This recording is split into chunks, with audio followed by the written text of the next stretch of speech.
दोस्तों, कुछ सवाल पूछे जाते हैं, चाहे जवाब कोई भी मिले या ना मिले, इसीलिए ताकि याद रहे कि सवाल पूछे गए थे। आखिर क्या हुआ जब भरी प्रेस कॉन्फ्रेंस में मुख्य चुनाव आयुक्त ज्ञानेश कुमार के चेहरे की हवाइयां उड़ गई, क्योंकि सवाल थोड़ा पर्सनल था। सवाल था उनके महाभियोग प्रस्ताव को लेकर। आप जानते हैं दोस्तों, टीएमसी सहित इंडिया गठबंधन के सांसदों ने एक महाभियोग प्रस्ताव दिया है ज्ञानेश कुमार के खिलाफ, दोनों सदनों में, लोकसभा में भी और राज्यसभा में भी। जितनी जरूरत होती है सांसदों की, उसके कहीं ज्यादा सांसदों के इसमें हस्ताक्षर हैं। जैसे दोस्तों, लोकसभा में 100 सांसदों के हस्ताक्षर की जरूरत होती है, राज्यसभा के 50। लेकिन दोस्तों, टीएमसी ने इस प्रस्ताव में, इस नोटिस में कम से कम 130 लोकसभा के और राज्यसभा के करीब 63 एमपीज के हस्ताक्षर करवाएं। मतलब ये केवल टीएमसी का नोटिस नहीं है, ये बाकायदा इंडिया गठबंधन के सांसदों का नोटिस है। और ये सोची समझी रणनीति के तहत 5 राज्यों की विधानसभा चुनाव की तारीखों से पहले जानबूझकर टीएमसी लाई। ये सवाल अब ज्ञानेश कुमार से भी पूछा गया तो उनके चेहरे की हवाइयां, उनके चेहरे के एक्सप्रेशन कैसे थे?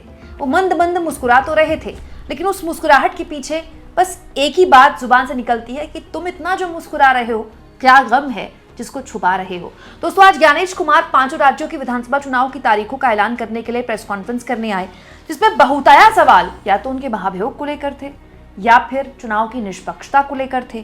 जैसे उनसे सवाल पूछा गया दोस्तों कि महाभियोग का जो प्रस्ताव आपके लिए लाया गया है, इस पर आप क्या कहेंगे? दोस्तों, एक बार नहीं, 2 अलग अलग रिपोर्टर्स ने उनसे ये सवाल पूछा।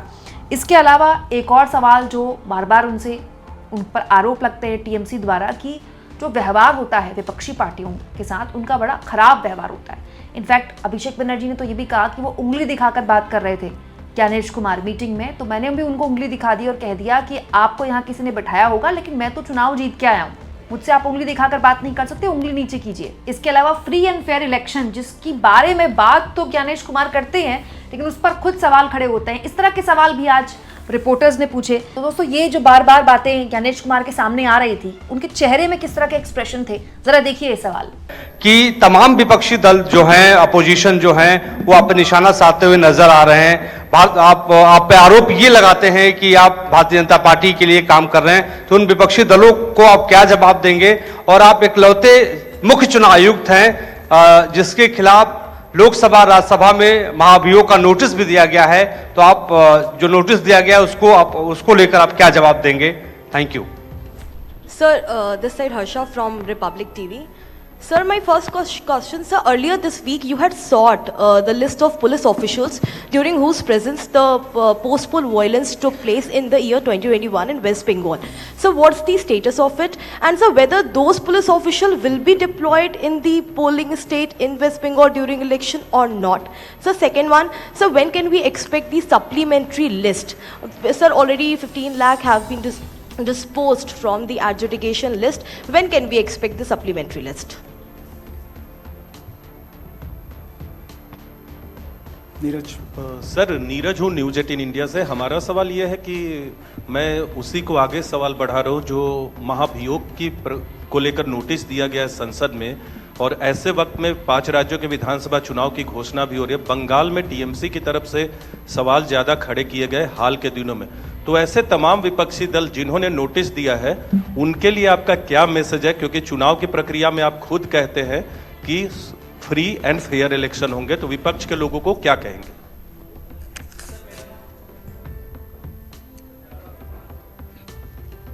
सर, मैं अश्विन कुमार सिंह एनडीटीवी से। सर, आपकी प्रेस कॉन्फ्रेंस शुरू होने से कुछ देर पहले बंगाल की सरकार ने 500 रुपये का मानदेय बढ़ाया है पुजारियों और मुआजिनों के लिए, और साथ ही डीए भी बढ़ाया गया है। तो क्या ये मॉडल कोड ऑफ कंडक्ट लागू हो एक तरीके से आपकी प्रेस कॉन्फ्रेंस के 30 मिनट पहले किया गया, तो क्या कमीशन इस पर कुछ विचार करेगा?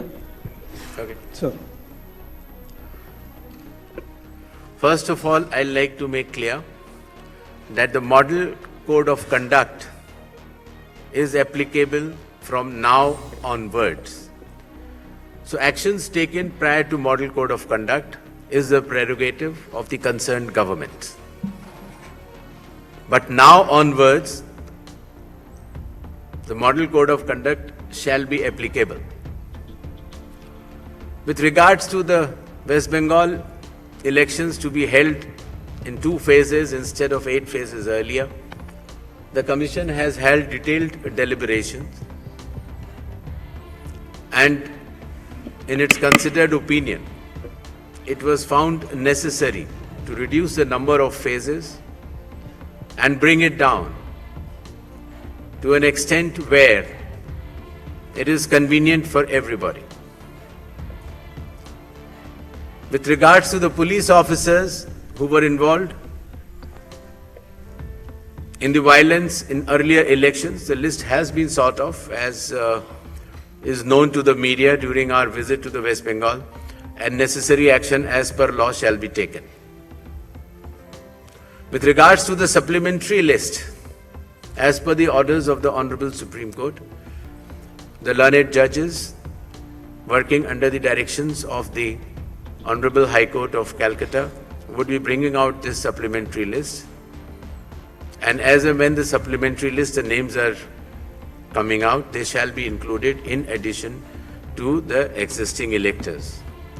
With regards to some other questions, I would like to make it clear that elections in all these 4 states and the Union Territory of Puducherry shall be violence free and inducement free. Commission will take strict action if anything to the contrary is noticed or reported. 39, इधर 42, hi sir 56, पीछे दीजिए 56, sir मनोहर Kesari news x और India news से sir sir लगातार आरोप लगते रहे हैं, चाहे एसआईआर को लेकर के भी ममता बनर्जी भी लगातार प्रोटेस्ट पे बैठी रहीं और ये कहा जा रहा है कि एसआईआर जो हुआ है उन लोगों का नाम हटा दिए गए जहां टीएमसी के ज़्यादा वोटर्स थे।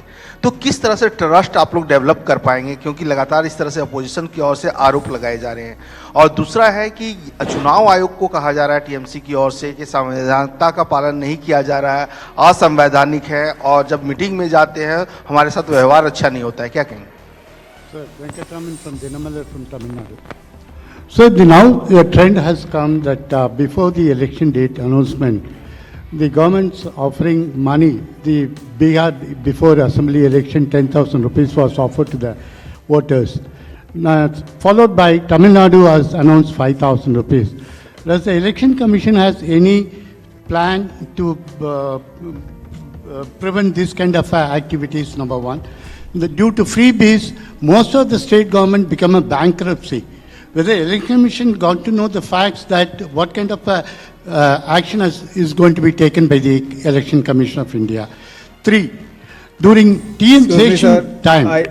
Sir, please restrict yourself to one question. Please, only the last we'll go on question. to the During next the question, sir. TN session time, the election commission was considered to be one of the best commission.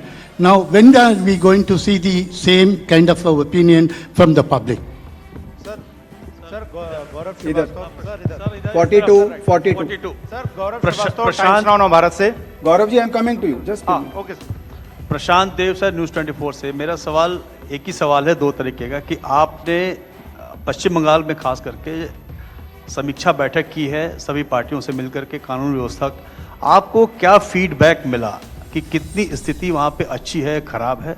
दूसरा कि अब announcement करने के बाद आप कितने मुतमईन हैं कि आप फ्री एंड फेयर इलेक्शन कराएंगे पश्चिम बंगाल में? क्या मैकेनिज्म आपने डेवलप किया है उसके लिए? दोस्तों, इसके अलावा कुछ और अनकंफर्टेबल सवाल पूछे गए, जैसे हेमंत बिस्व शर्मा। दोस्तों, असम के मुख्यमंत्री हेमंत बिस्व शर्मा ऐसा लगता है कि विवादित बयान और सांप्रदायिक बयान देने के वर्ल्ड रिकॉर्ड में है।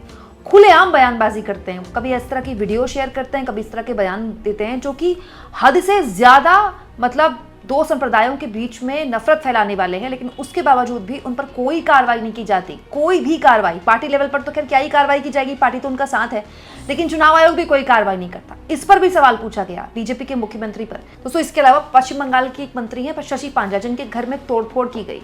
उनका आरोप है कि ठीक पीएम मोदी की जिस दिन रैली थी उसी दिन उनके घर में तोड़फोड़ की गई, जबरदस्त तरीके से बवाल काटा गया। और टीएमसी का आरोप है कि यह बीजेपी के कार्यकर्ताओं ने किया। इस पर भी सवाल पूछा गया और ट्रांसपेरेंसी पर तो लगातार सवाल पूछे ही जा रहे थे।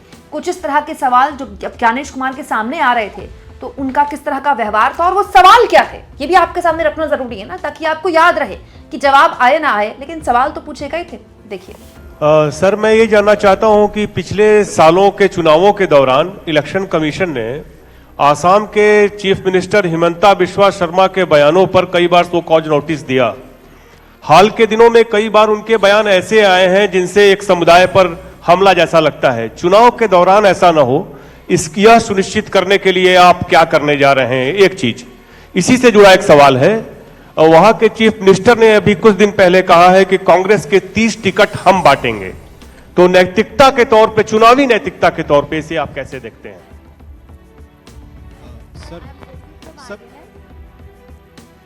Sir, I'm Gopi from INS.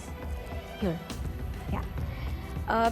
So yesterday, Bengal's cabinet minister Shashi Panja's house was vandalized, as we are aware about that.